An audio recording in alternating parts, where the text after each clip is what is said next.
अखिल sir, क्या मांग रहे हैं देश के ये जो युवा हैं, हमारे प्रधानमंत्री से लेकर के, और हर मंत्री जब मंच पे खड़ा होता है तो सबसे पहली बात वो युवाओं की करता है, फिर किसानों की करता है, देश को विश्वगुरु बनाए जाने की करता है। क्या मांग रहे हैं ये एसएससी के छात्र? यही तो कह रहे हैं कि परीक्षा सही से करा लो, साफ सुथरी करा लो, हमारा भविष्य सुरक्षित करा लो।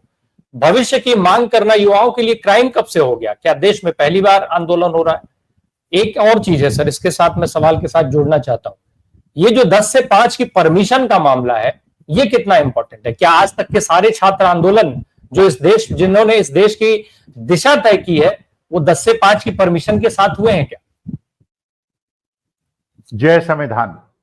देखिए राम प्रकाश जी, ये मुद्दा जो है ये हम लोगों के लिए शर्मसार करने वाला है, हम अध्यापकों के लिए भी, क्योंकि सारे अध्यापक आज आपने बुलाए, हम ऐसे लोगों के जिनके बच्चे हैं, और मैं कहूंगा जो पुलिस वाले हैं जो कि इन बच्चों पे लाठी बरसा रहे हैं, ये समझें कि अपने घर के बच्चों पे लाठी बरसा रहे हैं।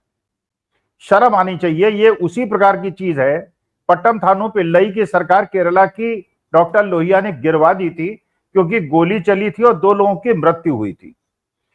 देखिए, ये बच्चे हमारे देश के युवा जिनकी संख्या बहुत ज्यादा है और जिसकी आप बात करते हैं डेमोग्राफिक डिविडेंड की, ये डिजास्टर बन जाएगा। लेकिन मुश्किल इस देश के अंदर पिछले 11 साल से अंदर कर दी गई।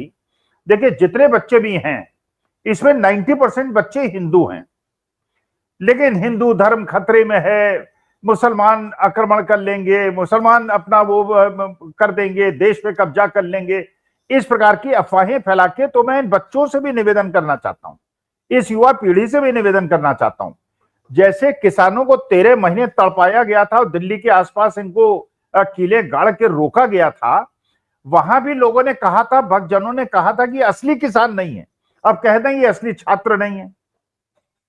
मैं उन शिक्षक और शिक्षिकाओं को भी प्रणाम करना चाहता हूं। मैंने देखा बहुत महिला शिक्षक भी वहां, शिक्षिका दिखी और शिक्षक दिखे जो कि वहां पे बच्चों के साथ खड़े थे। देखिए, ये हमारा कर्तव्य है, ये हम अध्यापकों का और हम शिक्षकों का कर्तव्य है, क्योंकि हम अपने गुरुजनों को, जब हम बच्चे थे, अपने गुरुजनों को माता पिता के तुल्य समझते थे। हम समझते थे कि जब हम लाठी खा रहे हैं, जब हमारा पसीना और खून बह रहा है, ये जिन्हें माँ बाप समझ के हम आए थे, हॉस्टल में रहे थे, हमारे माँ बाप ने भेजा था, ये हमारे साथ क्यों नहीं खड़े? इन बेटियों को पीटते हुए, इन लड़कियों को पीटते हुए शर्म नहीं आती इन दुष्टों को? अरे, जिन बेटियों के ऊपर हम लोग धूप नहीं पड़ने देते, जिनको हम समझते हैं कि हमारे घर की आन बान शान है, उन बेटियों को, और मैंने ऐसी भी बच्चियों को बिहार से आते हुए देखा है, जब उनका इंटरव्यू मैंने देखा, कह रहे हैं कि साहब हमारे लिए अब सब कुछ हमने छोड़ दिया। एक बच्चे को मैंने देखा जो कह रहा है कि मेरे पास कोई सामान नहीं है, मैं तो ट्रेन में बैठा और सीधे यहां चला आया क्योंकि मेरा जीवन जो है पूरी तरह से अंधकारमय है। सारे परीक्षा लीक हो रहे हैं, सारे पेपर लीक हो रहे हैं, बड़ी बड़ी फीस ली जा रही है। राजस्थान के बच्चों को अंडमान का सेंटर दिया जा रहा है। बच्चा कैसे वहां पहुंचे हजारों रुपए खर्च करके? गरीब घर के बच्चे, बेशरम लोग हैं, बेहया लोग हैं। और ऐसी सरकार, और ये बच्चों से भी मैं हाथ जोड़ के प्रार्थना करता हूं, ये केवल अपनी मांग मत मानिए। जो भी सरकार सत्ता में आए, आज इनकी सरकार है, कल किसी की भी सरकार सत्ता में आए, गर्दन पकड़ के अपने अधिकार मांगिए। और आपका अधिकार देना इनका कर्तव्य है और अपने अधिकार लेना आपका अधिकार है। आपको नौकरी मिलनी चाहिए, ईमानदारी से नौकरी मिलनी चाहिए, और देश के सभी बच्चों को नौकरी मिलनी चाहिए। जय शाह, अमित शाह के पुत्र बीसीसीआई के बड़े अधिकारी बन जाएंगे, वहां दुबई में जाके 350 करोड़ की कोठी खरीदेंगे, भारत और पाकिस्तान का क्रिकेट मैच कराएंगे और देश को उलझाएंगे कि पाकिस्तान एक दुष्ट राष्ट्र है। टिकटॉक को खोल देंगे क्योंकि अब पप्पा आपके बदल गए हैं। अब जो है आप चीन जाएंगे, जापान जाएंगे और पाकिस्तान से क्रिकेट मैच खेलेंगे, और यहां हिंदू मुसलमान में बच्चों को सौंप देंगे, उनसे मस्जिदों के नीचे खुदाई कराएंगे और अपने बच्चों को बीसीसीआई का वो बना देंगे अध्यक्ष। लाखों करोड़ों का खेल करेगा एक 32 साल का लड़का जो टेक्सटाइल इंजीनियर है, और हमारे ये बच्चे वो तो करोड़ों रुपए करेगा और मुसलमान प्लेयर्स के साथ बैठ के चाय और कॉफी पिएगा। शाहिद अफरीदी के साथ बैठ के कॉफी पिएगा। और ये बच्चे बेचारे, गरीब घर के बच्चे, मध्यम वर्ग के बच्चे, जिनके माँ उनके, क्योंकि मैं मध्यम वर्ग का व्यक्ति हूं, मैं जानता हूं मेरे माता पिता ने किस प्रकार से मुझे पढ़ाया है, मैं जानता हूं मैंने अपने बच्चों को कैसे पढ़ाया है। और जितने यहाँ प्रोफेसर दोनों बैठे हैं, हम लोग सब जानते हैं किस प्रकार से श्रम करके अपने बच्चों को हम लोग फटे जूते पहन के और कपड़े पहन के अपने बच्चों को यहां तक पहुंचाते हैं। बड़ी बड़ी शिक्षा ग्रहण करके मेधावी बच्चे यहां तक पहुंचे हुए, शर्म नहीं आती तुमको इनको लाठी मारते हुए?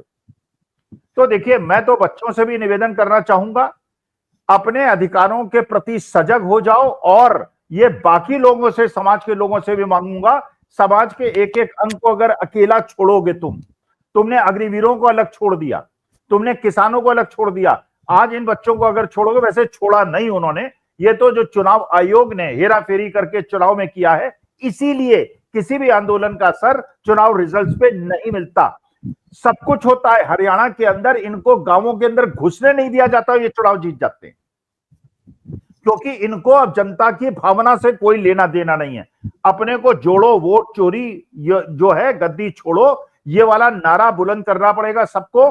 ईमानदारी से, डेमोक्रेटिक राइट्स के हिसाब से सबको वोट देने का वो होगा, एक आदमी एक वोट देगा, नाम नहीं कटेंगे। ईमानदारी से जो सरकार आएगी, और जो सरकार बच्चों के साथ अन्याय करेगी, किसानों के साथ अन्याय करेगी, गरीबों के साथ अन्याय करेगी, कोई भी सरकार हो, हम उसका विरोध करेंगे। अखिल स्वामी सर, ये अभी एक डॉक्टर मानसी कह रहे हैं कि सरकारों को भी उनकी बात सुननी चाहिए, युवाओं की बात सुननी चाहिए। क्या वास्तव में ऐसा है? क्यों सुननी चाहिए? आखिर क्यों सुने सरकार? क्या सुनना सरकार को सूट करता है कि हम आपकी बात सुने? अगर सूट करेगा, अगर वो बात सुनने लग जाएंगी युवाओं के, तब तो फिर मुद्दों में उलझ जाएंगी और मुद्दों को सॉल्व करने लग जाएंगी, लोगों की समस्याओं पे बात करने लग जाएंगी। फिर विधायक खरीद करके सत्ता परिवर्तन कैसे कर पाएंगे ये सारे सत्ताधारी दल? देखिए राम प्रकाश जी, मैनेजमेंट का एक सिद्धांत है, hot stove rule. Hot stove rule का मतलब यह होता है कि गर्म स्टोव को अगर आप छुओगे तो आदमी का हाथ जलेगा, जो भी छुएगा उसका जलेगा, और जैसे ही छुएगा 10 मिनट के अंदर उसके हाथ में फफोला पड़ेगा। यह नहीं होगा कि 10 दिन के बाद फफोला पड़े, यह नहीं होगा कि राजा छुए उसके हाथ न जले और गरीब आदमी छुए उसका हाथ जले। देखिए मुश्किल क्या हो गई है, जो मैं मानसी जी की बात से, देखिए वास्तविकता में उन्होंने जो बात कही वो बड़ी सही भी है, फिलोसफिकल भी है, लेकिन मुश्किल क्या हो गई है, जब किसानों का आंदोलन हुआ 13 महीने किसान बरसात में, पानी में, बिना पानी के, बिना खाने के सब बैठे रहे।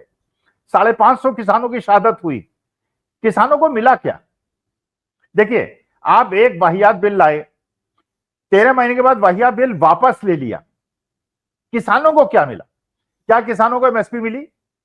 जो किसानों के ऊपर मुकदमे लखीमपुर खीरी में वो किए गए थे, अभी 1 साल पहले भी डल्लेवाल साहब ने वो किया था, पंजाब से किसान आ रहे थे, हरियाणा में रोक लिया गया, दीवारें बना दी गई, माथे पे गोली मार दी गई, ट्रैक्टर तोड़ दिए गए।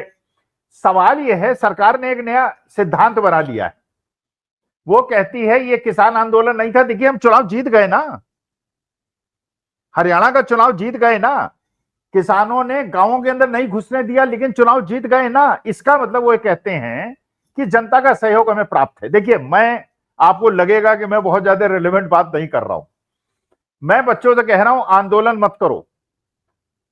बिहार के अंदर जो ये वोट चोरी का आंदोलन चल रहा है, इसमें जुड़ जाओ। अगर वोट चोरी रुक गई, अगर 5 बजे के बाद अगर 10% वोट नहीं बढ़े, और उसकी वीडियोग्राफी करो, पोलिंग बूथ के बाहर वीडियोग्राफी करने में कोई रोक नहीं है, और ये कोड में ला के दिखाओ कि पोलिंग बूथ के बाद लाइन नहीं लगी थी, ये 10% वोट कैसे बढ़ गए, और एक एक वोट जुड़ाने के लिए जुट जाओ, एक एक बच्चा जुट जाए, अपने परिवार मोहल्ले में किसी का वोट कटने मत दो, और ये इंश्योर करो कि सब लोग वोट दें, और ईवीएम ना बदली जाए, 100% चार्ज बैटरी वाली ईवीएम ना मिले। देखिए, इन्होंने जो तरीका ढूंढा है, ये कोरिलेशन इन्होंने खत्म कर दिया।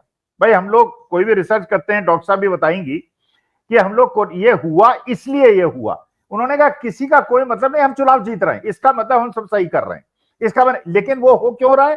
क्योंकि चुनाव आयोग की नियुक्ति में हमने सुप्रीम कोर्ट के चीफ जस्टिस को बाहर कर दिया, अमित शाह और मोदी जी निर्णय ले रहे हैं, अपने ज्ञानेश कुमार गुप्ता और राजीव कुमार अग्रवाल जी को उसके अंदर ला रहे हैं, और उसके बाद उनके बच्चों को, दामाद को, बेटी को अच्छी अच्छी पोस्टिंग दिला रहे हैं, और उसके बाद वो रिटर्न में, और उसके बाद में कह देते हैं आपको राज्यसभा भेज देंगे या कहीं का एम्बेसडर बना देंगे।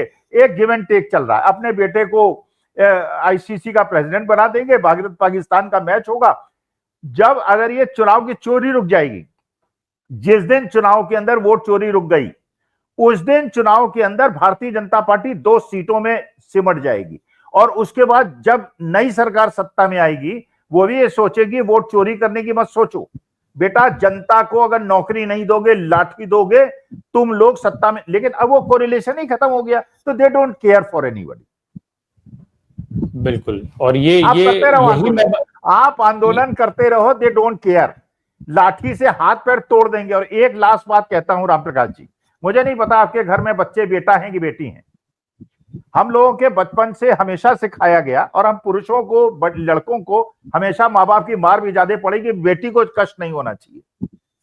जिन बेटियों को इतना सहेज के आप रखते हैं कि ये कहते हैं एक चोट न लगे इसको, वो 2 बेटियों को मैं मंच पे देख रहा हूं रामप्रकाश जी, मुझे लग रहा है अपनी बेटियां, माँ बाप, मोहल्ले वाले, चाचा चाची, मामा मामी कैसे देख रहे हैं, वो बेटियां जाके लाठियां खा रही हैं। और हम अपने को सनातनी कहते हैं। हम ढोंगी लोग हैं, हम लोग पाखंडी लोग हैं, नारी को देवी मानते हैं और बेटियों की रक्षा की बात करते हैं, और बेटियां जूझ रही हैं, उनके भाई वहां जूझ रहे हैं। मेरा केवल एक निवेदन है, ये वोट चोरी को रुकवा दो, सारी समस्याओं का समाधान हो जाएगा। जब तक वोट चोरी नहीं रुकेगी, आंदोलन करते रहो, हड्डी पैर तोड़ देंगे, तुम्हें नदियों में बहा देंगे, मार देंगे, जंगल उजाड़ देंगे, कोई चिंता नहीं करता, सब कुछ अडानी जी को दे देंगे। वोट चोरी नहीं रुकी, देश के अंदर तानाशाही चलती रहेगी।